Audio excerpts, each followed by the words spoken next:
था, इकोनॉमी बनना कोई इत्तेफाक नहीं है, बल्कि ये पिछले कुछ दशकों में लिए गए बड़े फैसलों का नतीजा है। भारत ने ब्रिटेन, फ्रांस और अब जापान जैसे देशों को पीछे छोड़ दिया है। यहाँ उन प्रमुख कारणों का विस्तार है कि भारत ने दुनिया की अन्य इकोनॉमीज को कैसे पछाड़ा। 1. उपभोक्ता से उत्पादक बनना, मेक इन इंडिया। पहले भारत ज्यादातर चीजें बाहर से मंगवाता था, लेकिन PLI production linked incentive scheme के आने से अब मोबाइल फोन, दवाइयां और इलेक्ट्रॉनिक्स भारत में ही बन रहे हैं।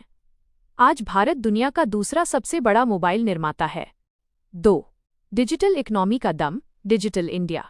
भारत ने अमेरिका और यूरोप जैसे देशों से भी बेहतर डिजिटल पेमेंट सिस्टम UPI खड़ा किया है। आज भारत में एक चाय वाला भी डिजिटल पेमेंट लेता है। इससे पैसा सीधा बैंक सिस्टम में आता है, जिससे अर्थव्यवस्था मजबूत होती है। 3. सर्विस सेक्टर में बादशाहत। भारत का IT इंफॉर्मेशन टेक्नोलॉजी सेक्टर पूरी दुनिया को चला रहा है। दुनिया की बड़ी कंपनियों जैसे गूगल, माइक्रोसॉफ्ट के बैकएंड काम और सॉफ्टवेयर भारत में बनते हैं।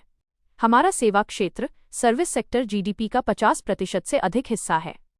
4. बुनियादी ढांचे, इंफ्रास्ट्रक्चर में क्रांति।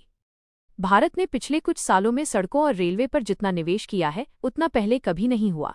नेशनल हाईवेज, हर दिन लगभग 28-30 किलोमीटर सड़कें बन रही हैं। गति शक्ति, इससे माल ढोने का खर्च कम हुआ है और फैक्ट्रियों से सामान जल्दी पहुंच रहा है। 5. China+1, China+1 नीति। पूरी दुनिया अब केवल चीन पर निर्भर नहीं रहना चाहती। कंपनियां अपना बिजनेस भारत में शिफ्ट कर रही हैं।